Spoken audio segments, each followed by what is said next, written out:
એવા વિષય પર વાત કરવા જઈ રહ્યા છીએ જે આપણા પર્યાવરણ, આપણા સ્વાસ્થ્ય અને આપણા ભવિષ્ય સાથે સીધો સંબંધ ધરાવે છે. પ્લાસ્ટિક મુક્ત ભારત અભિયાન. આપણે સૌ કોઈ જાણીએ છીએ કે પ્લાસ્ટિક આપણા રોજિંદા જીવનનો એક અભિન્ન અંગ બની ગયું છે. સવારના ચાના કપથી લઈને રાત્રિના ભોજનના પેકેજિંગ સુધી પ્લાસ્ટિક આપણને દરેક જગ્યાએ જોવા મળે છે. પરંતુ શું આપણે ક્યારેય વિચાર્યું છે કે આ સગવડતા પાછળ કેટલી મોટી કિંમત છુપાયેલી છે? જમીનમાં, પાણીમાં અને આપણા પોતાના શરીરમાં પ્લાસ્ટિકનો જમાવડો વધી રહ્યો છે, જે ગંભીર પરિણામો નોંધી રહ્યો છે. તો આજના એપિસોડમાં આપણે આ પડકારને ઊંડાણપૂર્વક સમજીશું. પ્લાસ્ટિક પ્રદૂષણ શા માટે આટલો મોટો મુદ્દો બન્યો છે? પ્લાસ્ટિક મુક્ત ભારત અભિયાનનો સાચો અર્થ શું છે? અને સૌથી અગત્યનું, એક વ્યક્તિ તરીકે આપણે આ મહત્વપૂર્ણ કાર્યમાં કેવી રીતે યોગદાન આપી શકીએ? તો ચાલો પ્લાસ્ટિક મુક્ત ભવિષ્યની દિશામાં એક પગલું ભરીએ અને આ ચર્ચા શરૂ કરીએ. તો આ મુદ્દે વિસ્તૃત ચર્ચા કરવા માટે આપણી સાથે જોડાઈ ગયા છે વેદ અને વિજ્ઞાનના નિષ્ણાંત તેમજ એડી સોલારના એમડી અશ્વિન કુમાર જીવાણી. આપણે એમની સાથે વાત કરીએ અને એમને વિસ્તૃતમાં પૂછીએ કે પ્લાસ્ટિક મુક્ત ભારત છે તે કઈ રીતે બનાવીએ, કઈ રીતે આમાં આગળ વધવું જોઈએ અને શું પગલાં લેવા જોઈએ. તો સર, આપનું સ્વાગત છે. પહેલા તો દર્શક મિત્રોને આપણે તમારા વિશે થોડો પરિચય આપીએ. જી નમસ્કાર, વંદે માતરમ.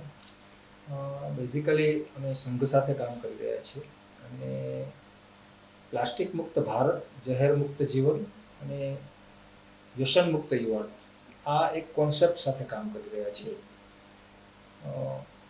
બીજી ઘણી બધી સંસ્થાઓ સાથે પણ કામ કરી રહ્યો છું. એમાં ખાસ કરીને જળક્રાંતિ ટ્રસ્ટ જે પાણી માટે કામ કરી રહ્યું છે, એના માટે અમે પૂરા ભારતની અંદર કામ કરી રહ્યા છીએ. અને અમારી 3 રાજ્યની અંદર તો અત્યારે યોજનાઓ ચાલી પણ છે. હવે આપણે જે રીતે વાત કરી કે ભાઈ પ્લાસ્ટિક મુક્ત ભારત અને ઝેર મુક્ત જીવન, તો આ બે બહુ ઇમ્પોર્ટન્ટ પાસાઓ છે. જો આપણી સંપત્તિ ગમે તેટલી હશે આપણી પાસે, પણ સંતતિ જો નહીં હોય તો એને બચાવી નહીં શકીએ. તો જો રાષ્ટ્રને બચાવવું હશે તો સંતતિ પણ જોશે ને સંપત્તિ પણ જોશે. સંપત્તિ તો આજે બનાવી કોઈ બહુ અઘરી વાત નથી. આજના આ ફાસ્ટ સમયની અંદર બહુ બધી એ લોકો બનાવી શકતા હોય છે. પણ ખાસ આપણી સંતતિ જ્યારે નહીં હોય, એ સાંસ્કૃતિક રીતે ધરોહર આપણી પાસે નહીં હોય, તો એ સંપત્તિને આપણે નહીં બચાવી શકીએ. એટલે આજે જે પ્લાસ્ટિકનો સૌથી મોટો પ્રાણ પ્રશ્ન જો કોઈ હોય, તો ઘણી વખત મને પૂછતા હોય છે લોકો કે ભાઈ પ્લાસ્ટિક જ કેમ અને ઝેર મુક્ત જીવન, આ બે વિષયો ઉપર તમે કેમ વધારે ભાર મૂકો છો? તો હું એને એક ક્વેશ્ચન સામેથી પૂછું છું કે ભાઈ તમને સૌથી મોટો ડર કોનો લાગે છે? ભારતની અંદર જીવીએ છીએ કે વિશ્વમાં જીવીએ છીએ, તો આપણી જિંદગી માટે સૌથી ડર કોનો લાગે? ઉગ્રવાદીઓનો લાગે? આતંકવાદીઓનો લાગે? તો ઓબ્વિયસલી આતંકવાદીઓનો જ લાગે. પણ હું એવું કહું છું કે આતંકવાદીઓ કરતા આ પ્લાસ્ટિક બહુ મોટું આતંકવાદી છે આપણા માટે. તો સૌથી પહેલા આપણી જીવનમાં સૌથી નજીક દુશ્મન જે હોય એને પહેલા આપણે મહાત કરવો પડે. આતંકવાદી તો કદાચ સરહદની પહેલે પાર હશે, અને ત્યાં તો આપણી ભારતીય સૈન્ય પણ છે ને, એ ખૂબ મહેનત કરી રહ્યું છે કે એ આપણા રક્ષણ માટે થઈને અહીંયા ન આવી શકે એના માટે 24 કલાક રાત દિવસ સતત આપણો સૈનિક મહેનત કરી રહ્યો છે. પરંતુ આ પ્લાસ્ટિક જે આપણું આતંકવાદી કરતા વધારે નુકસાન આપણને કરી રહ્યું છે, એ પ્લાસ્ટિકને તો આપણે ગળે લગાડીએ છીએ. તો આ પ્લાસ્ટિક આપણા જીવનમાંથી કેટલું જલ્દી અને કેવી રીતે દૂર કરવું જોઈએ, એના માટેના આ બધા જ આપણે પ્રયત્નો કરી રહ્યા છીએ. તો પહેલા તો કે પ્લાસ્ટિક શું નુકસાન કરે છે, એ જ્યાં સુધી લોકો સુધી નહીં પહોંચે ત્યાં સુધી એમને ખ્યાલ નહીં આવે કે પ્લાસ્ટિક આપણે કેમ છોડી દેવું જોઈએ, વાપરવું કેમ ન જોઈએ. તો હમણાં થોડા સમય પહેલા જ હું એક આર્ટિકલ લખી રહ્યો હતો, ત્યારે મારા ધ્યાનમાં એક સોશિયલ મીડિયામાંથી એક પોસ્ટ આવી હતી. એમાં 414 મિલિયન ટન પ્લાસ્ટિક જે છે ને, એ સમુદ્રમાંથી અત્યારે ટેન્ટેટિવલી આપણને જોવા મળે છે. હવે આપણને એવું લાગે કે ભાઈ સમુદ્રના પ્લાસ્ટિક સાથે આપણને શું લેવા દેવા? તો સમુદ્રની તમામ જીવસૃષ્ટિ જે છે, એ માનવ જીવસૃષ્ટિને પર્યાપ્ત રીતે જીવવા માટે થઈને જરૂરી છે. જો સૌથી પહેલા જીવસૃષ્ટિ, દરિયાઈ જીવસૃષ્ટિનો નાશ થઈ જશે ને તો માનવ જીવસૃષ્ટિ નહીં બચી શકે.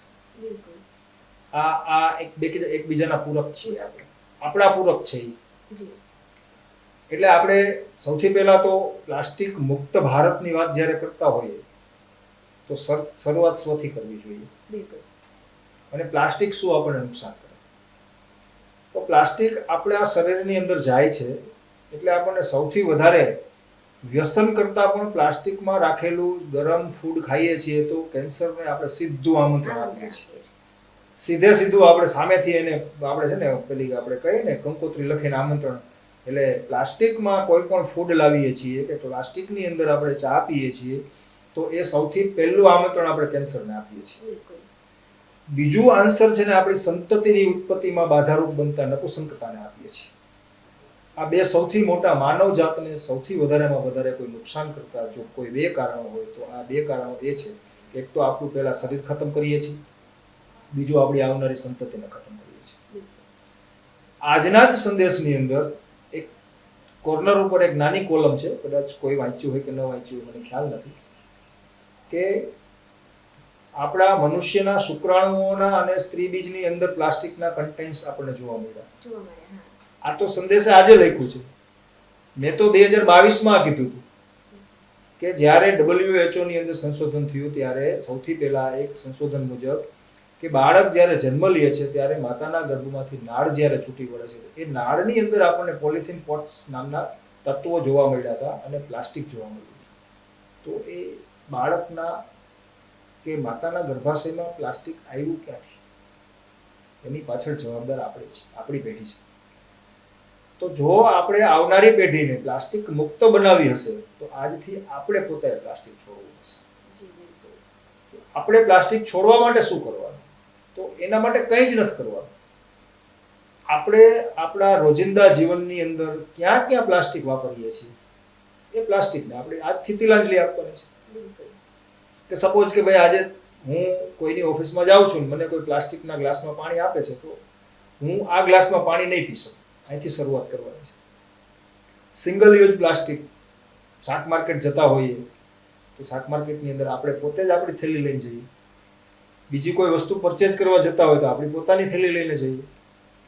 સામેવાળો વેપારી પ્લાસ્ટિક આપણને આપે, આપણે સદંતર સામેથી ના પાડીએ અને એને પણ સૂચના આપીએ કે ભાઈ હું પ્લાસ્ટિક વાપરતો નથી અને તમે પણ કોઈને આ પ્લાસ્ટિક નહીં આપો. આ પ્લાસ્ટિક વાપરવાથી માણસ જાતને નુકસાન થઈ રહ્યું છે, પર્યાવરણને નુકસાન થઈ રહ્યું છે, પાણીને નુકસાન થઈ રહ્યું છે અને આવનારી આપણી પેઢી જે છે એ ખતમ થઈ રહી છે. એટલે આપણે પ્લાસ્ટિક ન વાપરવું જોઈએ. આવું કહેશું તો આપણી આજુબાજુના 3 લોકો જે છે એ સાંભળતા હશે અથવા તો એમનું પણ ધ્યાન દોરાશે તો એમને પણ ખ્યાલ આવશે કે ભાઈ પ્લાસ્ટિકમાં આવું કંઈક હોય તો જ આ લોકો આવી જાહેરાત કરતા, નહીં તો ન કરતા. અમારે રાજકોટની અંદર એક અમારા વડીલ મિત્ર છે કાંતિભાઈ ભૂત, જેઓ દરેક શાક માર્કેટને ઊભા રહી, પોતે રિટાયર છે અને બે પતિ પત્ની છે ને એ શાક માર્કેટના દરવાજે ઊભા રહી અને બહેનો શાક ખરીદી કરવા આવતા હોય તો એમને થેલી સામેથી આપે ભેટમાં કે આ કપડાની થેલી લઈને તમે જાઓ, શાકભાજી ખરીદી લ્યો, પ્લાસ્ટિકના જબલા ન લેતા. આવું અભિયાન ચલાવી રહ્યા છે. આવા ઘણા બધા અભિયાન ઘણા બધા લોકો ચલાવી રહ્યા છે, પરંતુ લોકોમાં અવેરનેસ લાવવાનું અભિયાન અમારા દ્વારા ચાલી રહ્યું છે કે ભાઈ આપણને નુકસાન શું કરી રહ્યું છે. અને એમાં ખાસ આપના માધ્યમ દ્વારા હું દરેક દર્શકોને, વ્યુઅર્સોને કહેવા માંગુ છું કે આપણે વ્યક્તિગત જ શરૂઆત કરવી પડે. કોઈ પણ કામની શરૂઆત એક વ્યક્તિથી જ થાય અને વ્યક્તિ દ્વારા જ આખો એક પછી સમાજ સાથે ભળતો જતો હોય છે. તો સ્વથી શરૂ કરીએ. હું આજથી નક્કી કરું કે આજથી હું પ્લાસ્ટિકના ડિસ્પોઝેબલ ગ્લાસની અંદર પાણી નહીં પીવું, ડિસ્પોઝેબલ કપની અંદર ચા નહીં પીવું, ડિસ્પોઝેબલ કપમાં ડીશમાં આવેલું ફૂડ નહીં લઉં. મારા ઘરે કોઈ પણ સિંગલ પ્લાસ્ટિક ઉપયોગમાં આવતી કોઈ પણ વસ્તુઓને હું લાવીશ નહીં. હું મારા ઘરેથી ખરીદી કરવા જઈશ તો હું મારું પોતાનું વાસણ યા તો મારી પોતાની બેગ લઈને ખરીદી કરવા જઈશ. આવા એક નિયમો આપણે દરરોજ કરતા જઈએ છીએ તો ધીમે ધીમે પ્લાસ્ટિક છૂટી જશે. અને નાના નિયમોથી શરૂઆત કરવી પડશે. કારણ કે આ અભિયાન ચલાવવા માટે દરેક વ્યક્તિનો ફાળો જોશે. કોઈ એક વ્યક્તિથી કામ નથી થવાનું. આપણને ઘણી વખત પ્રશ્ન થાય કે ભાઈ એ તો સરકારનું કામ છે. આવા પ્રશ્નો અમારી પાસે આવે છે કે ભાઈ તમે એમ કહો છો પ્લાસ્ટિક ન વાપરો, તો સરકાર જ કરી દે ને કે ભાઈ આજથી પ્લાસ્ટિક ન બનાવતા, તો કોઈ નહીં વાપરે. સરકારની પણ કામ કરવાની પદ્ધતિ છે. સરકાર કામ કરી જ રહી છે. સરકારે અમુક લેવલ પછીના અમુક પ્લાસ્ટિક ઉપર ઓલરેડી બેન કરી દીધેલું છે, અને હવે ધીમે ધીમે બીજી બધી વસ્તુઓ બેન કરવાની તૈયારી કરી રહ્યા છે. પરંતુ એક ઇન્ડસ્ટ્રીને જ્યારે એક જ ઝાટકે બંધ કરવી હોય તો સરકારની એક લાયબિલિટી અને રિસ્પોન્સિબિલિટી બનતી હોય છે.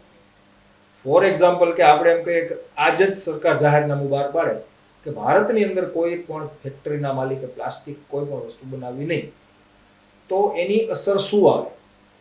તો આ કેટલા હજાર કરોડ રૂપિયાની ઇન્ડસ્ટ્રી છે. એ ઇન્ડસ્ટ્રીને આજ જ બંધ કરી દેવાથી કેટલી ફેક્ટરીઓ બંધ થશે, એની કેટલા વર્કર્સોની ઉપર અસર આવશે, કેટલા પરિવારો ઉપર અસર આવશે.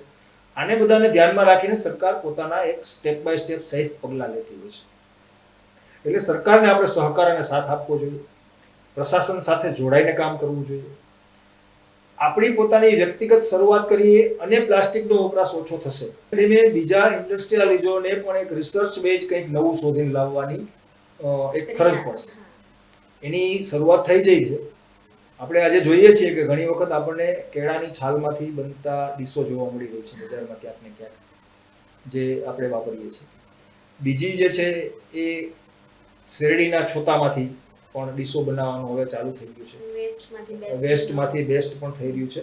અને એનું કારણ એ છે કે એ પાછું તેરા તુજકો અર્પણ, એ ઈશ્વરનો નિયમ છે.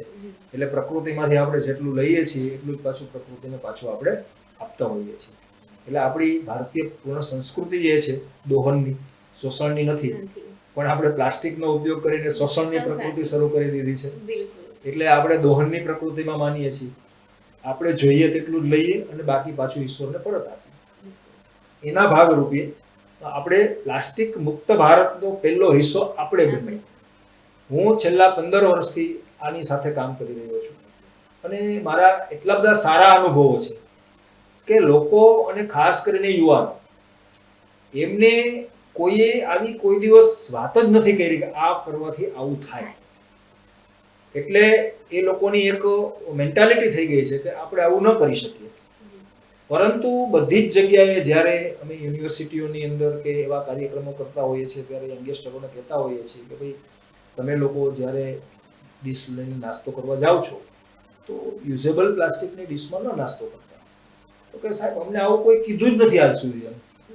અમને તો એવા પાઠ ભણાવવામાં આવે છે કે હાઇજેનિકતાના નામે કે સ્ટીલની કે કાચની કે વાસણના અંદર આપણે વસ્તુ લઈએ તો સારું ધોવાયેલું નહીં હોય, એનાથી ઇન્ફેક્શન લાગશે, એ ફૂડ હાઇજેનિક નહીં હોય, એટલે અમે આવો આગ્રહ રાખીએ છીએ કે અમને યુઝ એન્ડ થ્રો માં આપો.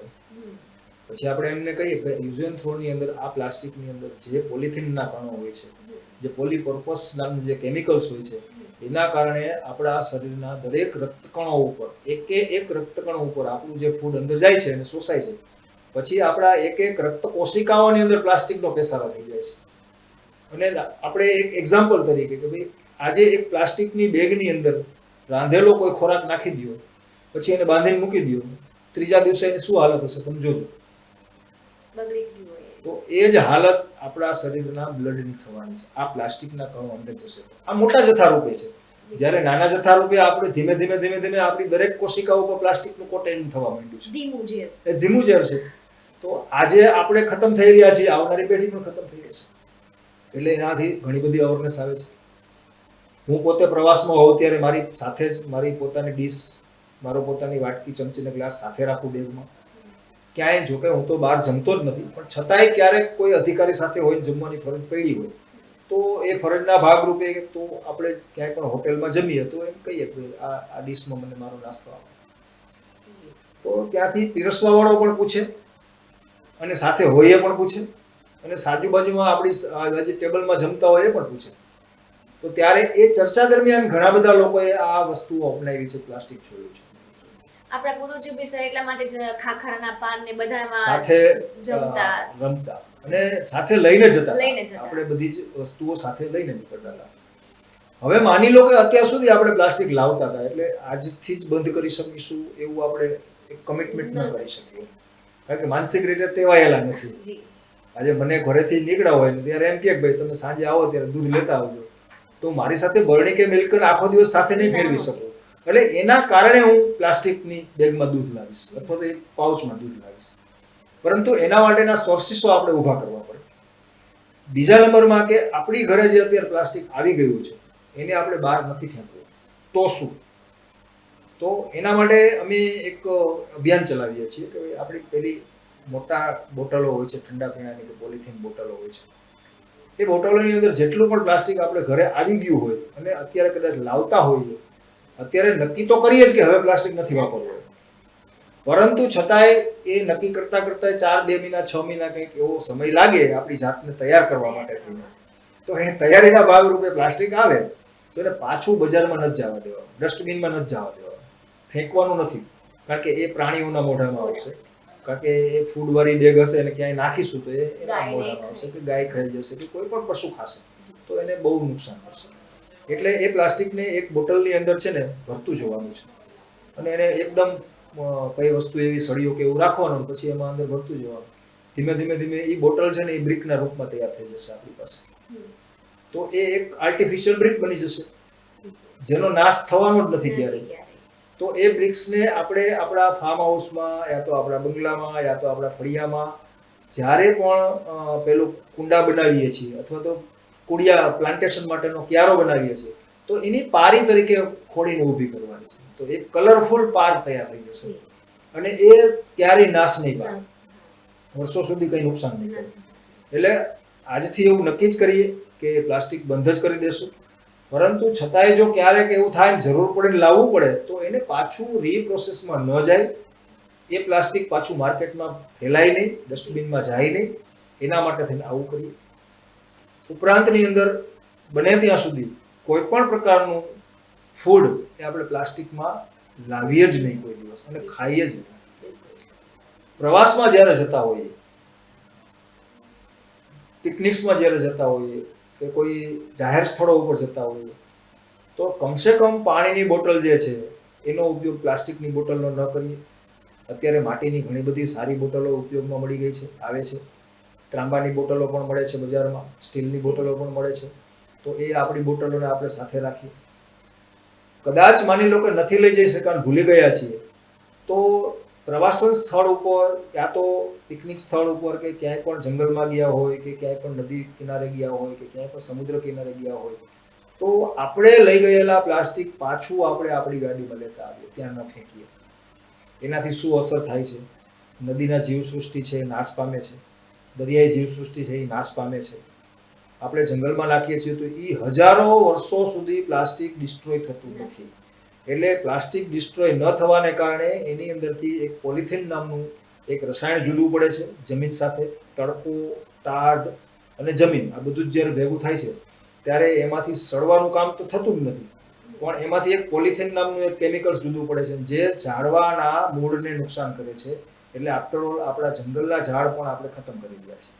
એટલે આપણે ક્યાંય પણ પ્લાસ્ટિક લઈને ગયા હોય ભૂલથી પણ તો એ પાછી આપણી ગાડીમાં લેતા આવીએ અને યોગ્ય જગ્યાએ આવી અથવા તો પ્રવાસન સ્થળો ઉપર ગવર્મેન્ટે પણ જે તે જગ્યાએ વ્યવસ્થાઓ કરેલી છે ડસ્ટબિનોની, એ ડસ્ટબિનમાં નાખીએ એટલે એ લોકો પણ એમની કંઈક વ્યવસ્થા કરી લે છે. એટલે આવા બધા જ પ્લાસ્ટિકને દૂર કરવા માટેના સ્વથી જોડાયેલા આ કામો છે. કોઈ સંસ્થાને સાથે જોડવાની જરૂર નથી, સરકારને પણ સાથે જોડવાની જરૂર નથી. આપણે પોતાએ નક્કી કરીને આપણા આત્માને આની સાથે જોડવાનો છે, આપણા આત્માને જોડવાનો છે. મને ઘણી વખત લોકોના ફોન આવતા હોય છે કે સાહેબ તમે આ અભિયાન ચલાવો છો, મને ગમ્યું છે આવું સારું અભિયાન, તો અમારે કેવી રીતે તમારી સાથે જોડાવું? તો મેં કીધું બસ તમારા આત્માથી તમારી સાથે તમે જોડાઈ જાઓ અને આજથી તમે શરૂઆત કરવી. પહેલા તમે પોતે વ્યક્તિગત શરૂઆત કરો અને એના પછીના એક વીક પછી તમારા પરિવારને શરૂઆત કરવાની શરૂ કરો કે ભાઈ આપણે હવે આ રીતે પ્લાસ્ટિકનો ઉપયોગ નહીં કરીએ.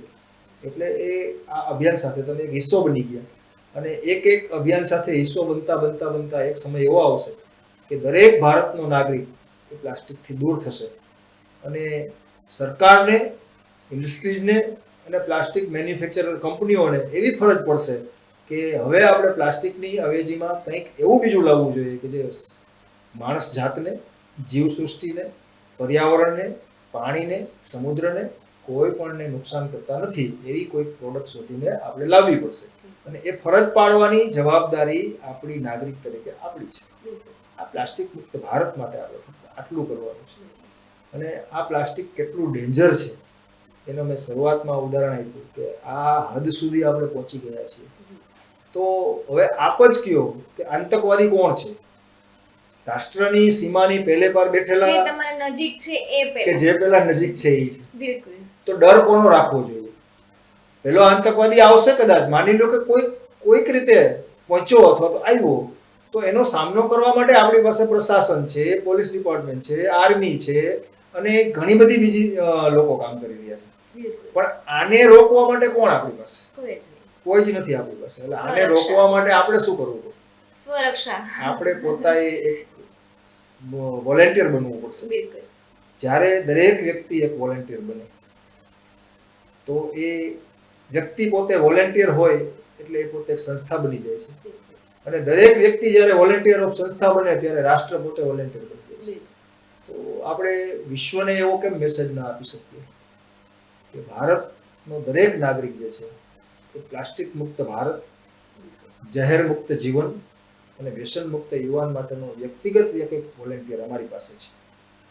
આવી અપેક્ષાઓ દરેક નાગરિક પાસે આપણે રાખીએ અને દરેક નાગરિકની ફરજ સમજીને નાગરિક કર્તવ્ય તો આપણે નિભાવી રહ્યા છીએ, પણ એના પહેલા પરિવારનું કર્તવ્ય નિભાવીએ. આપણે એમ કહીએ કે ભાઈ રાષ્ટ્ર માટે તો બધા કામ કરી રહ્યા છે, પણ તમે રાષ્ટ્રનો હિસ્સો છો, તમારો પરિવાર પણ રાષ્ટ્રનો હિસ્સો છે. એ હિસ્સામાં સૌથી પહેલી ફરજ તમારી પરિવારને બચાવવાની છે. પરિવારને આપણે બચાવવા માટે શું કરવું જોઈએ? તો કે ભાઈ સારી સ્વાસ્થ્ય આપણું પરિવારનું હોવું જોઈએ, આપણા પરિવારના સારા સંસ્કારો હોવા જોઈએ, આપણા પરિવાર પાસે સારી સુદૃઢતાપૂર્વકના વ્યવહારો હોવા જોઈએ. તો એ આપણી પહેલી ફરજ પરિવારના વડીલ તરીકે, પરિવારના વડા તરીકે અથવા પરિવારના એક સભ્ય તરીકે આટલી વસ્તુનું આપણે કાયમને માટે આપણે નક્કી કરીએ કે મારે મારા પરિવાર માટે આટલું કરવું છે, તો એ પરિવાર છે એ રાષ્ટ્ર માટે કામ કરતો પરિવાર થઈ જશે. અને આમે તે સંઘ એવું કહે છે કે વ્યક્તિ નિર્માણથી જ રાષ્ટ્ર નિર્માણ થાય. એટલે રાષ્ટ્રના નિર્માણ કરવા માટે થઈને એના માટે કોઈ સંસ્થા ઊભી ન કરવી પડે કે રાષ્ટ્રના નિર્માણ કરવા માટે કોઈ કંપની ન બનાવવી પડે કે કોઈ સરકાર ન બનાવવી પડે, પણ વ્યક્તિ નિર્માણથી રાષ્ટ્ર નિર્માણ થાય. એટલે વ્યક્તિ દ્વારા બનેલી નિર્માણની જે અવસ્થાઓ હશે એમાંથી સંસ્થા જન્મ લેશે, એમાંથી સરકાર જન્મ લેશે અને એમાંથી રાષ્ટ્ર જન્મ. એટલે રાષ્ટ્રને જ્યારે મૂળભૂત રીતે જ્યારે સ્ટ્રોંગ બનાવવું હોય, મજબૂત બનાવવું હોય, તો માનવ જીવન સૌથી મહત્વનું છે. અને માનવ જીવન એક સાંસ્કૃતિક માનવ જીવનની ધરોહર હોય એ જ રાષ્ટ્ર કાયમ માટે મહાન હોય છે. ભારત એટલે જ કાયમ માટે મહાન છે. આપણી સંસ્કૃતિ દ્વારા ભારત મહાન છે. તો એ ભારતીય મહાન સંસ્કૃતિમાં જન્મેલા આપણે કેમ પશ્ચિમી સંસ્કૃતિ પાછળ આટલા બધા પાગલ છીએ? કેમ આપણી ભારતીય સંસ્કૃતિમાં આપણને એવું નથી થતું કે મારે આ પાછળ વળવું જોઈએ? આપણા ઋષિમુનિઓ, આપણા સંસ્કારો, આપણા વડીલો આપણને જે માર્ગદર્શન આપીને ગયા છે, જે રાષ્ટ્ર નિર્માણ માટે, સંસ્કૃતિ નિર્માણ માટે, પરિવાર નિર્માણ માટે જે આપણને જે સૂત્રો આપીને ગયા છે, એ સૂત્રોનું ખાલી આપણે અમલ કરવાનું છે. નવા સૂત્રો બનાવવાની જરૂર જ નથી. તો એવા સૂત્રોમાંનું આ એક સૂત્ર છે કે પ્લાસ્ટિક મુક્ત ભારત. એ સૂત્ર નાનું છે પણ કરવાનું બહુ બધું ઝાઝું છે. ઘણી બધી વસ્તુ આપણે કરવાની છે. એના માટે આપણે બધા સાથે મળીને સહિયારો પ્રયાસ કરીએ. ઘણી વખત સર આપણે જોતા હોય છે કે પ્લાસ્ટિક ઘણાના મેન્ટાલિટી એવી હોય છે કે ભારેમાં, જેમ કે ઘણી બધી કંપનીઓ બનાવે છે કે આટલાનું આટલું એટલે એ સારું પ્લાસ્ટિક છે. લોકોની મેન્ટાલિટી એવી છે કે આ પ્લાસ્ટિક નહીં સારું, આ પ્લાસ્ટિક લો તો હેલ્થ માટે સારું છે, કોઈ વાંધો ના. પણ સમજતા નથી કે પ્લાસ્ટિક એ તો પ્લાસ્ટિક જ છે. પછી સસ્તું હોય કે મોંઘું એનાથી મતલબ નથી. એ તમને ઝેર જ શરીરમાં પ્રવેશ આવે છે. તમે કંઈ બી ખાવ છો તો એ ઝેર સમજીને જ ખાવાનું છે. એટલે પ્લાસ્ટિક મોંઘું છે એટલે સારું હોય એવું ન હોય શકે. પ્લાસ્ટિક હંમેશાને માટે જો પોલિથીન કાર્બોનેટ એનું કન્ટેન્સ છે, એટલે પેલામાં વધારે હોય પેલામાં ઓછું હોય એટલો ફરક હોય. પરંતુ એ પ્લાસ્ટિક નાશવંત છે એવું કોઈ કહી શકે. કારણ કે આટલા વર્ષોની અંદર સમથિંગ પ્લાસ્ટિકનો ઇતિહાસ બહુ જૂનો નથી. લગભગ 1906 ની સાલથી પ્લાસ્ટિક વાપરવાનું શરૂ થયું છે અને ભારતમાં તો લગભગ આવ્યું છે 1960-61 થી. એના પહેલા તો બહુ ઓછું આવતું હતું, પણ સમથિંગ 65-60 ની વચ્ચે પ્લાસ્ટિકની શરૂઆત ભારતમાં થઈ છે. એના પહેલા બીજા વિશ્વના પશ્ચિમી દેશોની અંદર ક્યાંક ને ક્યાંક વપરાતું હતું. એટલે ત્યારે એક આવિષ્કાર લાગતું હતું આપણને કે પ્લાસ્ટિક આવિષ્કાર છે, પણ એ આવિષ્કાર નહોતો, અભિશાપ હતો. અને એવા આવિષ્કારો અભિશાપ થઈ રહ્યા છે. એવો અભિશાપ છે જે ક્યારેય જે નાશ થાય નાશ નથી થતો. એટલે મૂળભૂત તકલીફ એ છે કે આ નાશવંત નથી, એ જ સૌથી મોટી તકલીફ છે. દરિયાઈ જીવસૃષ્ટિને કેટલા બધા આપણા સમૃદ્ધ ટાપુઓ હતા દરિયાઈ જીવસૃષ્ટિ, એમાંના ઘણા બધા ટાપુઓ છે ને પ્લાસ્ટિકને કારણે છે ને વેરાન બની ગયા છે, કે જેમાંથી દરિયાઈ જીવસૃષ્ટિ ખતમ થઈ ગઈ છે પ્લાસ્ટિકને કારણે. પરવાળાના ટાપુઓ હતા, પછી અધર મરીન ડ્રાઈવ્સ, મરીન ટાપુઓ બધા હતા, એમાં બહુ બધી નુકસાનીઓ થઈ રહી છે. તો એને જો બચાવશું, આપણે ઘણી વખત કહેતા હોઈએ છીએ ને કે ભાઈ દરિયાની અંદર વધારે પડતી મોજાઓ ઉછળા છે, દરિયો ગાંડો થઈ ગયો છે. ગાંડો થઈ જતો નથી, પણ એની જીવસૃષ્ટિ અનબેલેન્સ થઈ છે. એટલે દરિયાઈ જીવસૃષ્ટિનો બહુ મોટો રોલ છે આ વિશ્વને ટકાવી રાખવા માટે. તો વિશ્વને ટકાવવા માટે થઈને જે દરિયાઈ જીવસૃષ્ટિનું કામ કરવાનું હોય એ ઈશ્વરે છે ને એક ચક્ર બહુ સરસ ગોઠવેલું છે, પોતાનું જે એક દિનચર્યા ચક્ર ગોઠવેલું છે. એમાં દરેક લોકોનો દરેકનો હિસ્સો છે. એક કોષી જીવનો જેટલો હિસ્સો છે ને, માણસનો જેટલો હિસ્સો અને હક છે ને, એટલો જ હક એક કોષી જીવનો છે, અને એટલી જ ભૂમિકા એની એટલી છે. એટલે માણસે એવું વિચારવાનું ક્યારેય ભૂલ જ ન કરવી કે હું છું તો આ જીવસૃષ્ટિ છે. એમ નહીં, એ જીવસૃષ્ટિ છે તો તમે છો. એટલે માણસ તુચ્છ છે ઈશ્વરની દ્રષ્ટિમાં, અને આપણે એવું સમજીએ છીએ કે હું જ કંઈક છું, માણસ જ કંઈક છે. પણ માણસને ભગવાને એક વિશેષતા આપી છે, વિચારવાની અને બોલવાની. આ બે વસ્તુ વધારાની માણસને ભેટ આપી છે ઈશ્વર તરફથી. તો એનો ભેટનો ઉપયોગ આપણે છે ને ઊંધી રીતે કરી રહ્યા છીએ, પ્રસ્થાપિત થવાને બદલે નાશમાં કરી રહ્યા છીએ. આપણી જેટલી અમુક પ્રકારની ખોજ છે, ફોર એક્ઝામ્પલ પેસ્ટિસાઇડ અને ફર્ટિલાઇઝર, આપણને જ્યારે શોધ થઈ ત્યારે લોકોને સારું લાગતું હતું કે ઉત્પાદન સારું મળી રહ્યું છે, આપણને પ્રોડક્શન સાજું મળી જશે, ખેતીમાં સારો ફાયદો થશે.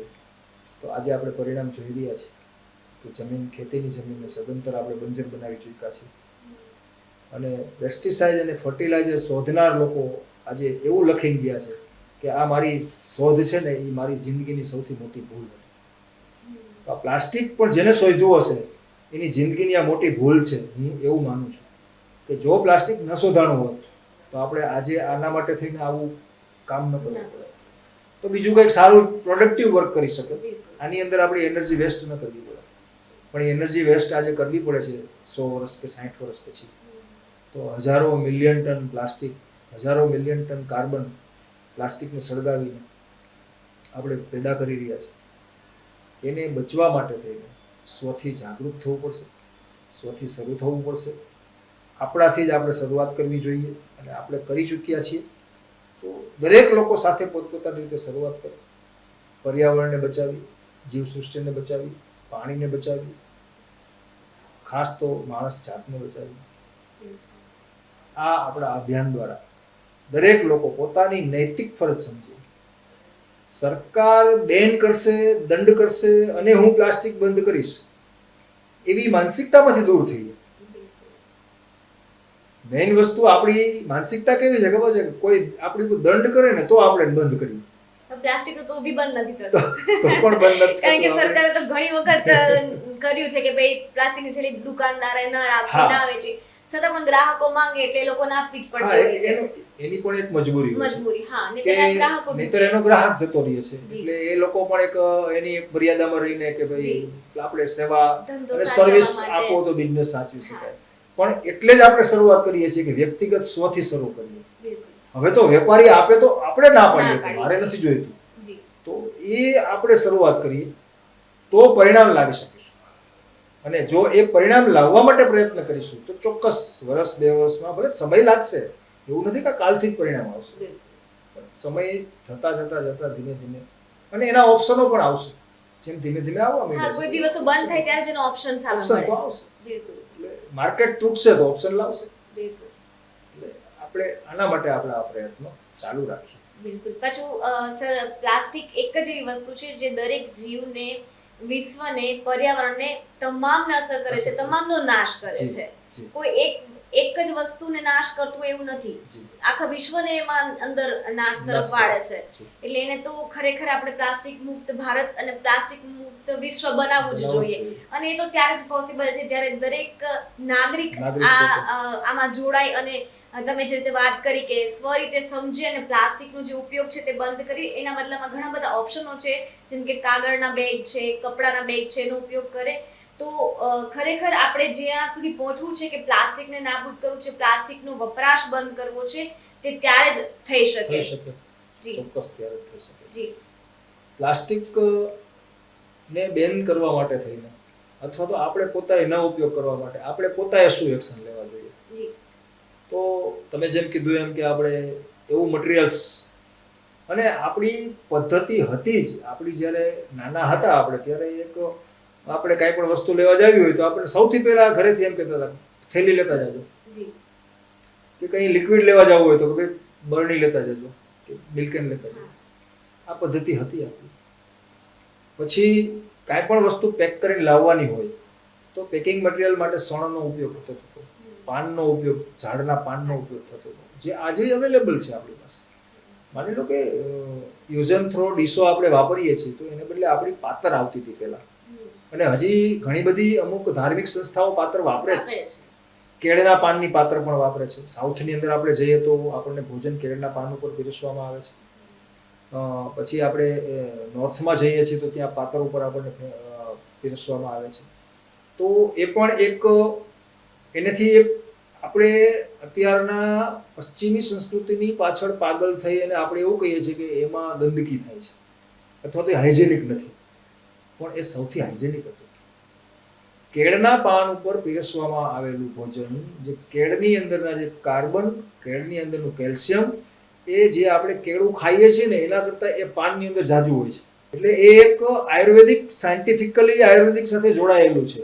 એટલે આપણે કેળના પાનનો ઉપયોગ કરીએ છીએ. પછી અહીંયા આપણે ગુજરાત સૌરાષ્ટ્રની અંદર આપણે ખાખરાના પાનની સાથે જોડાયેલું છે, જેની પાતર બનાવતા હતા. એટલે ખાખરાના પાનની અંદર પણ એ જ છે. ખાખરાનું પાન જે છે એ પેટના કોઈ પણ પ્રકારના કુર્મીના દર્દો માટે ખાખરાના પાનનો રસ જે છે એ સૌથી ઉપયોગી રસ છે. બાળકો માટે ખાસ, દરેક લોકો માટે ખાખરાના પાનની અંદરથી જે અર્ક મળે છે ને એ, અને બીજું કે ખાખરાના મૂળનો અર્ક જે આવે છે એ આંખ માટેનું સૌથી મોટું ટોનિક છે. એટલે આંખોના કોઈ પણ પ્રકારના દર્દ માટે ખાખરાનું મૂળનો અર્ક અને ખાખરાના પાનનો અર્ક બહુ જરૂરી હોય છે. અને એ ખાખરાના પાનનો પાત્ર તરીકે આપણે ઉપયોગ કરતા હતા. બીજું કેમ પાન નહોતા ઉપયોગ કરતા? ખાખરો જ કેમ ઉપયોગ કરતા હતા? આવું લોજિક કોઈ ક્યારેય નથી લગાવતું કે ભાઈ કેળ અને ખાખરો બે જ કેમ? પાન તો ઘણા બધા હોય છે. પીપળનું પાન છે, વડનું પાન છે, તો એનામાંથી કેમ પાત્ર ન બનાવ્યું? ખાખરામાંથી જ કેમ પાત્ર બનાવ્યું? તો એક તો મૂળભૂત એ હતું કે ખાખરાનું પાન છે એ લાંબો સમય સુધી ખરાબ નથી થતું. એમાં બેક્ટેરિયા અને ફૂગ નથી થતી ખાખરાના પાનમાં. જ્યારે બીજી વનસ્પતિના પાન હોય છે ને એમાં આપોઆપ પાન સુકાવાની અને તૈયારી થાય ને એટલે એમાં ફૂગને કારણે એ પાનનો નાશ થઈ જતો હોય છે. જ્યારે ખાખરાના પાનનો ફૂગ થતી નથી સુકાય ત્યારે. અને બીજું એ ભૂકો બળી નથી જતું, ભાંગી નથી જતું. અને એની અંદરનો જે અર્ક છે એ આપણા બોડીને, સ્ટમકને, આંખો માટે અને પેટ માટે, કુર્મી માટે અને આંતરડાને પ્રોબાયોટિક બેક્ટેરિયા, છાસની જગ્યાએ એમાં પણ બાયોટિક બેક્ટેરિયા હોય છે. એટલે એનો પાત્ર તરીકે આપણે ઉપયોગ કરીએ છીએ. તો એ પાત્રથી આપણને ફાયદો થાય છે. એટલે પશ્ચિમી સંસ્કૃતિની પાછળ પાગલ બનેલા આપણે પોતાની જાતને કહેનારા વૈજ્ઞાનિકોને મારે ખાસ સૂચના દેવી છે આપના માધ્યમથી કે લોકોમાં આવી નેગેટિવિટી નહીં ફેલાવતા. એટલે આપણું કૃષિ સાયન્સ જે છે એ હાઇજેનિક સાયન્સ જ હતું, શુદ્ધ સાયન્સ છે. એટલે હજી પણ પાત્રનો આપણે ઉપયોગ કરીએ. પછી એવો જ બધી જગ્યાએ જ્યાં જ્યાં આપણે બીજો ફાયદો એ કે એ પાત્ર જે છે એમાં આપણે કંઈક ને કંઈક ખોરાક રહી જ જતો હોય, આપણે કંઈક ધોઈ નથી ખાઈ જવાનું, તો એની અંદર કંઈક ને કંઈક ખોરાક રહેતો હોય, એ પાછો આપણે ક્યાં નાખીએ છીએ? જમીનની અંદર. એને પાછું એટલે એ પાછું જમીનને ખાતર તરીકે પરત આપીએ છીએ. એટલે આપણે તેરા તુજકો અર્પણ જી આપણે લઈએ છીએ ને પાછું આપી દઈએ આપીએ છીએ. છીએ. એટલે ખરેખર જમીનને ફળદ્રુપ બનાવવાનું કામ કરીએ છીએ પાછા એ જ વસ્તુને રિસાયકલ કરીને. એટલે નુકસાન પણ નથી થતું, જમીન પણ આપણી શુદ્ધ બને છે, ફાયદાકીય બને છે, આપણી જાત ઉપર આપણને પણ નુકસાન નથી થતું અને આપણે પાછા એને વાપરી શકીએ છીએ. અને દર વર્ષે ખાખરા નવા પાન આવે છે, એટલે ખાખરાને પણ નુકસાન નથી, કેળને પણ નુકસાન નથી, દર વર્ષે નવા પાન આવે છે. એટલે આ રીતે આપણે આવી બધી વસ્તુઓનો ઉપયોગ શરૂ કરવો જોઈએ. અને આપણા પોતાના ઘર માટે થઈને શણનો ઉપયોગ આપણે કરતા હતા પહેલા. કાંઈ પણ વસ્તુ પેકિંગ માટે આવતું હતું તો એ શણમાં પેક થઈને આવતું હતું, પ્લાસ્ટિકને બદલે શણ આવતું હતું. તો એ પણ હાઇજેનિક જ હતું પેકિંગ થવા માટે થઈને. બીજા નંબરમાં કે મજબૂત પણ હતું, ખરાબ પણ નહોતું થતું શણ, અને તૂટતું પણ નહોતું. અને શણ જે બનતું હતું એ વેસ્ટમાંથી બને છે, નાળિયેરના વેસ્ટ છોતરાઓમાંથી શણ બને છે. એટલે પ્રકૃતિને કોઈ પણ પ્રકારનું નુકસાન નથી થતું, આપણી પર્યાવરણને કોઈ પણ નુકસાન નથી થતું. અને બીજું કે એ વાપર્યા પછી પાછું એ જમીનમાં ખાતરમાં ભળી જતું. એટલે ક્યાંય કોઈ વસ્તુ વેસ્ટ નહોતી જતી એવી શોધ આપણા ઋષિમુનિઓએ કરેલી છે. પછી સ્વાસ્થ્ય માટે બી સારું. એટલે પહેલાના જમાનાના લોકોનું આયુષ્ય લાંબુ રહે. આયુષ્ય એટલે લાંબુ હતું કે આપણે ઝેરમુક્ત જીવન. જી બિલકુલ. ફર્ટિલાઇઝર, પેસ્ટિસાઇડ અને પ્લાસ્ટિક આ ત્રણ છે એને આપણને નપુસક બનાવી દીધા છે. ઝેરમુક્ત જીવનને આપણું ઝેરીલું જીવન બનાવી દીધું છે. બિલકુલ. બાળકના ગર્ભ સુધી આપણે પ્લાસ્ટિકને પહોંચાડી દીધું છે. તો આનાથી બીજી વિટંબણા શું હોઈ શકે પ્લાસ્ટિકની? એટલે આપણે આવા પ્રયત્નો બધાએ સાથે મળીને કરીએ હા. અને એક સહિયારો પ્રયાસ કરીએ. જાગ્યા ત્યારથી સવાર જાગ્યા અપનાવીએ. ત્યારથી બિલકુલ બિલકુલ. જી, જી. તો સર આપે ખૂબ જ સુંદર માહિતી. આમ તો આ ટોપિક એવો છે કે આપણે જેટલું વાતો ચલાવી કરીએ શકીએ. એટલું વધે એમ છે, વાતો થઈ શકે એમ છે. પણ આના માટે ફરીથી એક વખત આપણે મળીશું અને આપણા ચોક્કસ. દર્શક મિત્રોને હજુ આના વિશે માહિતી આપીશું, માહિતગાર કરીશું. તો દર્શક મિત્રો, જે રીતે સરે વાત કરી, સરના વિશે વાત કરીએ તો સર છે એ અશ્વિન કુમાર જીમાણી સર વેદ અને વિજ્ઞાનના નિષ્ણાત છે. તેને ખૂબ જ સુંદર એવી માહિતી આપી છે ને ખરેખર દરેક નાગરિકે અપનાવવા જેવી છે, જેના કારણે આપણે તો બચીએ જ છીએ પણ આપણો પરિવાર, આપણું વિશ્વ, આપણું પર્યાવરણ અને સૃષ્ટિ પર જેટલા પણ જીવ છે તે તમામને આપણે બચાવી પણ શકીએ છીએ. તો ખરેખર આ અભિયાન જે સર ચલાવી રહ્યા છે કે પ્લાસ્ટિક મુક્ત ભારત અને ઝેર મુક્ત જીવન એ દરેક નાગરિકે અપનાવવું જોઈએ એવું હું પણ માનું છું. અને હું મારા આજે અસ્મિતા ભારતના માધ્યમથી જરૂરથી કહેવા માંગીશ કે તમે લોકો પણ આ જીવનમાં ઉતારો અને પ્લાસ્ટિકનો બને તેટલો ઓછો ઉપયોગ કરો. તો ફરીથી આ મુદ્દા સાથે મળીશું આપણે સર સાથે ફરીથી એક વખત વાત કરીશું. અત્યારે મને આપશો રજા. નમસ્કાર.